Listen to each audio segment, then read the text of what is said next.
দরবারে কিছুই আসে না, শুধুমাত্র আমি দেখে নিই তোমাদের আমার প্রতি ভালোবাসা কতটুকু আছে। ইব্রাহিম আলাইহিস সালাম যখন তার সন্তানকে কাঁধ করে শুইয়ে দিলেন, শুইয়ে দেওয়ার পরে করুণ ইতিহাস সকলে জানেন। আল্লাহ রাব্বুল আমিন এই দৃশ্য দেখতেছিল।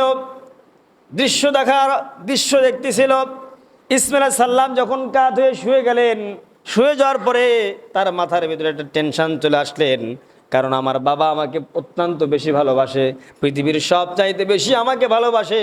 আর আমাকে যখন ছুরি চালাবে তখন আমার বাবা আমার মুখের দিকে তাকালে সহ্য করতে পারবে না। ইসমাঈল আলাইহিস সালাম বললেন, বাবা আপনার চোখটা বেঁধে নেন, যাতে করে আমাকে জবাই করার সময় আপনার কোনো ভয়, আপনার কোনো মন খারাপ না হয়। আর মন খারাপ হয়ে যদি আপনার আল্লাহর প্রতি যদি একটু অনীহা চলে আসে, কোরবানি করার মধ্যে যদি কোনো রকম অনীহা চলে আসে, আল্লাহর দরবারে আপনি বাবা হিসাবে, নবী হিসাবে আপনি কৈফিয়ত দিতে পারবেন না। কুরবানি করার সময় দেখছেন, কুরবানি করার সময় সন্তানকে কুরবানি করতেছে, এই দৃশ্য বাবার দেখে কি সহ্য করতে পারবে? এইটা পারবে না। বিধায় ছেলে বাবাকে বলছে, বাবা আপনার চোখটা একবার বেঁধে নেন, যাতে করে আমাকে কুরবানি করার সময় কোনো সংশয়, কোনো হাত যেন কাঁপাকাঁপি না হয়। যদি কাঁপাকাঁপি হয়, যদি মনের ভেতরে অন্য কোনো মন মানসিকতা আসে, আল্লাহর কাছে এই কুরবানি কবুল নাও হতে পারে। এ বলতেছে কে? যাকে কুরবানি করা হচ্ছে সে। সুবহানাল্লাহ বলেন, আরো জোরে বলেন সুবহানাল্লাহ। সুবহানাল্লাহ বলতেও আপনাদের কষ্ট হচ্ছে, মুখ তো আপনাদের সুবহানাল্লাহ আটাতে লেগে গেছে নাকি? হ্যাঁ, সুবহানাল্লাহ, আলহামদুলিল্লাহ, আল্লাহু আকবার, এগুলো বলতে আপনারা কৃপণতা করেন। আল্লাহু আকবার, এগুলো বললেই তো সওয়াব। তাহলে আল্লাহ রাব্বুল আমিন কি বললেন? তোমাদের গোশত, কুরবানির গোশত, রক্ত মাংস আমার দরবারে আসে না, শুধুমাত্র আসে তাকওয়া। কি তাকওয়া অর্জন করেছিলেন দেখেন। বাবাকে বলতেছে, বাবা আপনার চোখটা একবার বেঁধে নেন, যাতে করে আমার মুখের উপরে আপনার চোখ পড়ার পরে আপনার যেন মায়া দয়া না হয়। যদি দয়া মায়া হয়, আপনি কুরবানি করতে আপনার একটু সময় হবে, লেট হয়ে যেতে পারে, আল্লাহর হুকুম থেকে আপনি মাহরুম হয়ে যাবেন। সুতরাং সময় করার দরকার নাই, লেট করার দরকার নাই। আপনি চোখ বেঁধে নিলে আমার দিকে তাকানোর পরে আপনার কোনো ফিলিংস আসবে না, আমি আপনার সন্তান এরকম মহব্বত ভালোবাসা থাকবে না। আপনি কুরবানি করে ফেলবেন, আল্লাহর হুকুম আপনি মান্য করে ফেলবেন। আল্লাহর পক্ষ থেকে আমিও পরীক্ষায় পাশ করব, আপনিও পরীক্ষায় পাশ করবে। হযরত ইব্রাহিম আলাইহিস সালাম ঠিক তাই করলেন। কুরবানি করার সময় যখন ছুরি চালাবে, এন দ্য মেন টাইম এত ধারালো অস্ত্র দিয়া ইসমাঈল আলাইহিস সালামের গলার সামান্য চামড়াটুকু কাটতেছে না। যখন না কাটলেন, আল্লাহ রাব্বুল আমিন হযরত জিবরাইল সাল্লামকে বললেন, জিবরাইল আর পরীক্ষা নেওয়ার দরকার নাই। সেই সময় থেকে, জন্ম থেকে তাকে পরীক্ষা নিতে নিতে এত পরীক্ষা নিয়েছি।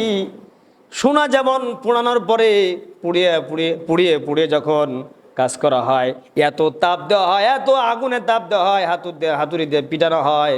বলেন তো ভাই আমার, সোনার দাম কি কমে যায় নাকি? বরং সোনাটা আরো মজবুত হয়ে যায়।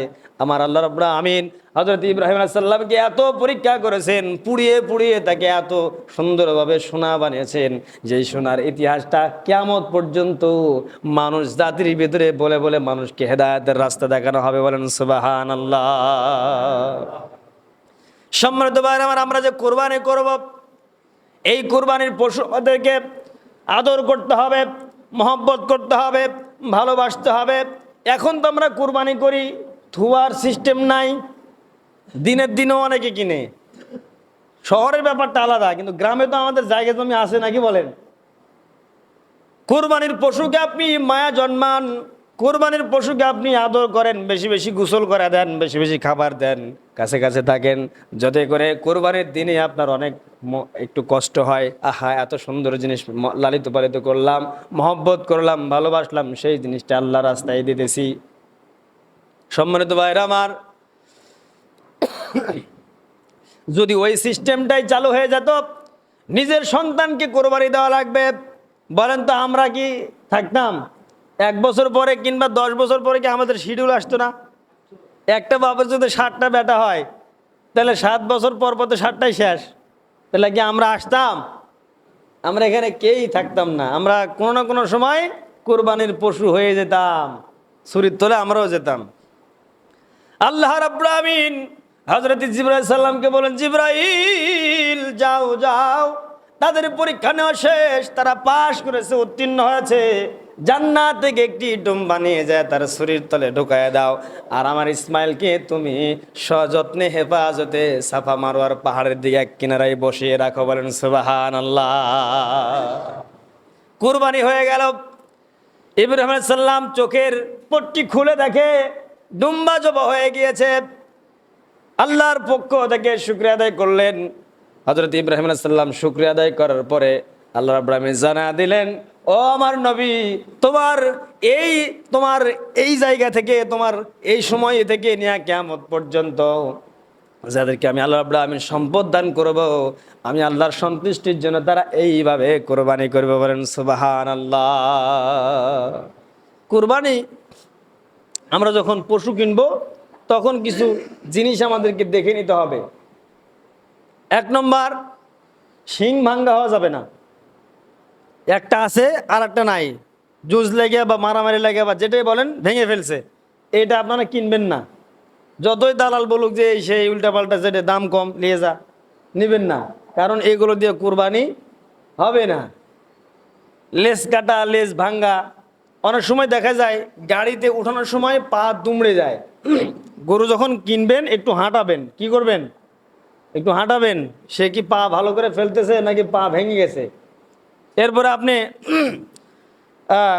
না দেখেই নিয়ে আসলেন, বাসায় এসে দেখতেন যে পা ভাঙ্গা। গাড়িতে উঠানোর সময় অনেক সময় পা কি হয়ে যায়। এখন তো মনে করেন যে গরু যে পরিমাণ খাদ্য খাওয়ায়, এই সেই ঘাস তো খুব কম খায়। আগের গরুর হাড়গুলো শক্ত হতো, আর এখন খুব একটা শক্ত না, নরম, পোলট্রি মুরগির মতো। এগুলো দেখে নিতে হবে।